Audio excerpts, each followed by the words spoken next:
In one of our first videos, we analyzed Otis and Carrier, who once were part of United Technologies. After United Tech's spin-offs in 2020, it's a perfect example of why a split boosts each stock to record highs, outperforming the market. But why do investors pay more for less? So today we will explore the finance phenomenon of the so-called conglomerate discount by analyzing Honeywell, a major software industrial company that might soon break into multiple smaller companies. Honeywell produces and sells products in countless segments and brands, and its portfolio is currently highly diversified. Some investors even think Honeywell is too diversified, since their 4 product segments are aerospace, building automation, energy, and industrial automation. Just to name a few, they sell small fire and safety sensors, refrigeration gas for grocery stores, quantum computer equipment, auxiliary power units or short APUs for airplanes, and barcode scanners. A common argument is synergy effects to justify these many products. For instance, the APU in airplanes is responsible for delivering power for lighting the kitchen or the AC on board. Many investors don't think there are many synergies between producing an APU for airplanes and barcode scanners. Exactly that bothers the activist investor Elliott Management about Honeywell's current structure. They argue that Honeywell's current valuation of around $147 billion would increase just by breaking the company up. Honeywell could at least split into 2 parts, Honeywell Aerospace and Honeywell Automation. It seems reasonable to split the company into these 2 parts, since the aerospace segment is growing more rapidly than other divisions. But why do investors appreciate this kind of separation so much? Well, let's explore the beauty of the so-called conglomerate discount. When the market values a diversified group of businesses and assets less than the sum of its parts, the diversified group often loosely shares synergies, which will not compensate for the management overhead compared to when each part is managed as an individual company. Individual companies attract investors more since in finance, the most valuable thing besides information is control. If Honeywell is split into multiple smaller stocks, the investor can decide how much money will be invested in each segment instead of Honeywell's board members. The investor gains more control over his investment and thus gets a rational value from the stock split. Additionally, not only does the investor benefit from this and may invest more in each stock, but the sector ETFs might increase their stake too. An aerospace and defense ETF might invest in Honeywell Aerospace, since the stock then matches the ETF criteria. As already mentioned, besides control, investors are desperate for information. Therefore, they also appreciate a company split, since each stock then has to report quarterly and has to go into more detail for just its segment, meaning that currently Honeywell's reporting is just about all of their segments and products, which blurs the financial reporting. After a potential split, Honeywell Aerospace needs to share more in-depth information about earnings or growth rates, focusing exclusively on the aerospace part. A potential breakup of Honeywell would extract Honeywell Automation business, which is currently offsetting growth in its aerospace segment. Some analysts point out that this move would free the true potential of Honeywell, as both the automation and aerospace industries have huge addressable markets.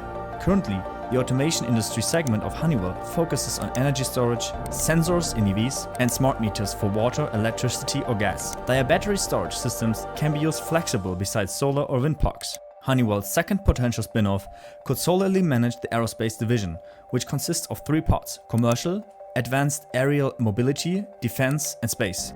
Just to give a few examples, they provide weather radars, LED lights, wheels, and braking systems, or the APU for commercial aircraft, while the Defense and Space Division produces radars, satellite communications, and power generators. This amazing business comes for a price. When just looking at Honeywell's valuation of $147 billion, it currently has a trailing PE ratio of 26. The trailing PE ratio indicates how expensive a stock is, calculated by using earnings of the past 12 months. It's still below the trailing S&P 500's PE ratio of the past year, and especially below its current ratio at around 30. But the question remains, how far can Honeywell's stock rise after a breakup? Elliott's management argues that shares could rise between 51% and 75% over the next 2 years. An easy way to justify this massive increase would be to compare Honeywell's split with peers like GE. When GE announced its split 3 years ago, its plan was a break into 3 parts. First, they spun off the healthcare segment into GE Healthcare.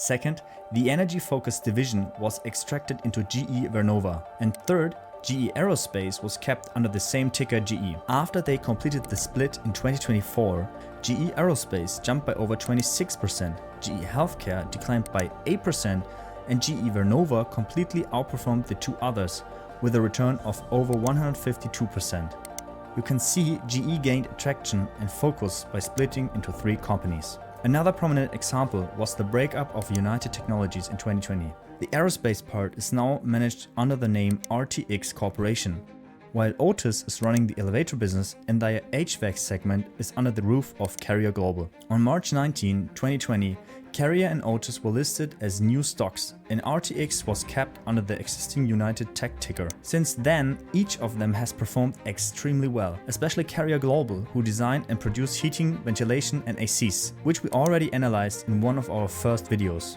Carrier outperformed the S&P 500 at the same time with a total yield of 477%, while the S&P 500 did in the same time 147%. The number 2 is Otis, which we also featured in another video, did slightly underperform the S&P 500 as well as RTX, but both still returned 105 and 45% respectively. Again, you can see a pattern. A big conglomerate breaks up and the sum of its new individual stocks rises. To be fair, not all returns can be just accounted for the spin-offs, but as this paper found, the main value increasing attributes for spin-offs are size, organic growth, and an increase of business focus and capital efficiency. At the same time, these companies maintained the financial flexibility to pursue M&As along with a dividend policy that is both attractive and sustainable. A perfect example is Carrier Global in their M&A of Viessmann Climate Solution in 2023. Since then, the stock rallied by over 50%. The higher return comes along with more risks. So if Honeywell breaks into 2 or more companies,